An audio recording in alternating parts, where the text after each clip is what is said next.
Oke, Assalamualaikum warahmatullahi wabarakatuh. Selamat siang semua teman-teman Salsabil. Kenalin, aku Salsabil Laura Syifa. Di sini aku bakal jelasin mengenai sosiologi tema 12, mengenai tantangan kehidupan sosial.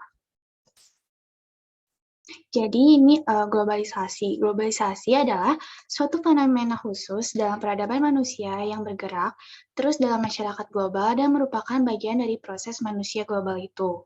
Kehadiran teknologi informasi dan teknologi komunikasi mempercepat akselerasi proses globalisasi ini. Sebenarnya, apa sih yang dimaksud dengan globalisasi? Jadi, secara umum, pengertian globalisasi adalah proses integrasi internasional yang terjadi karena adanya pertukaran pandangan dunia, pemikiran, produk, dan berbagai aspek kebudayaan lainnya. Istilah globalisasi diambil dari bahasa Inggris yaitu globalize yang berarti universal atau menyeluruh. Penambahan imbuhan ization pada kata globalization artinya adalah proses mendunia, sehingga arti globalisasi adalah proses sesuatu seperti informasi, pemikiran, gaya hidup, dan teknologi yang mendunia.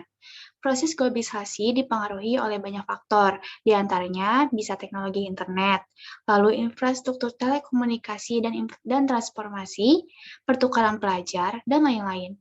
Pada umumnya, globalisasi berhubungan dengan perubahan menyeluruh pada bidang ekonomi, industri, gaya hidup, dan aspek-aspek kehidupan lainnya.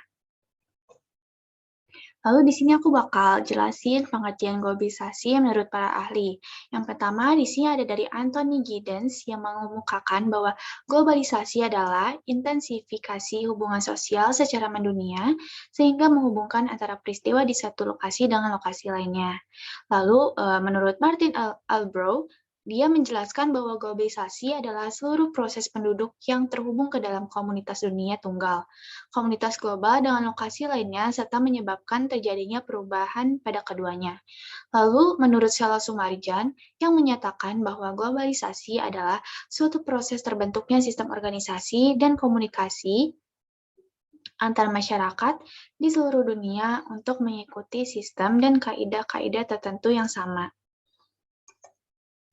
Lalu selanjutnya ada teori globalisasi. Di sini ada 3 teori. Yang pertama adalah teori global, yaitu mereka yang percaya bahwa globalisasi merupakan suatu kenyataan yang mengandung konsekuensi nyata terhadap bagaimana orang dan lembaga di seluruh dunia berjalan.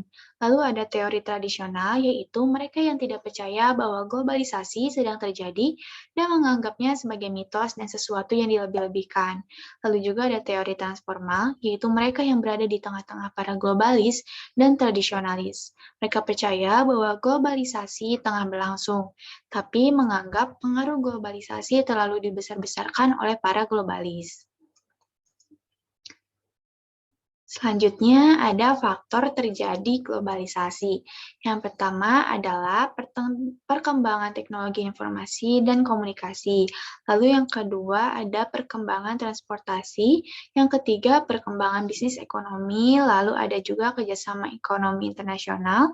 Lalu berkurangnya konflik antar negara dan berkurangnya sumber daya alam. Selanjutnya, kita di sini akan membahas tentang dampak positif globalisasi. Jadi, semua hal ini pasti bakal ada dampak positif dan dampak negatifnya. Nah, untuk dampak positif dari globalisasi ini adalah yang pertama, pembangunan baik dari segi infrastruktur maupun suprastruktur semakin pesat. Itu yang pertama. Lalu yang kedua adalah meningkatkan penegakan hukum, pelindungan hak asasi manusia atau HAM, dan pendewasaan demokrasi dalam politik. Lalu juga yang ketiga ada kemudahan dan kecepatan memperoleh informasi yang bermanfaat dalam aktivitas karena sudah terhubung dengan jaringan data terpusat. Selanjutnya, ada lagi dampak positif dari globalisasi yaitu memiliki wawasan lebih luas dalam memahami dan menangani persoalan dengan belajar dari permasalahan di masyarakat lain.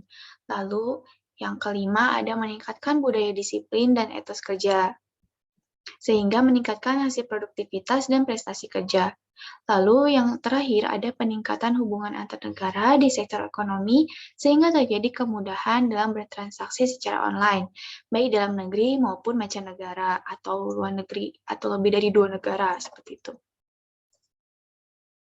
Nah, lalu dampak negatifnya apa nih? Jadi, dampak negatif globalisasi yang pertama adalah terjadinya pembangunan yang tidak merata atau ketimpangan, yaitu daerah yang maju akan semakin maju dan daerah yang terpencil akan tidak bisa berkembang.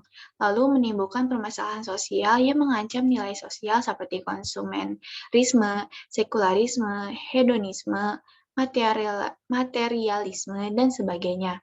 Lalu juga ada masuknya paham-paham yang tidak sesuai dengan ideologi negara. Ideologi negara kita misalnya tidak sesuai dengan Pancasila. Dan ini akan menimbulkan konflik di masyarakat akibat hubungan dengan masyarakat lain, yaitu seperti radikalisme. Selanjutnya, untuk dampak negatif globalisasi itu menimbulkan individualistis dan materialisme yang lebih mengutamakan keuntungan dan kepentingan dari partikular sehingga meninggalkan budaya kekeluargaan dan kegotong royongan.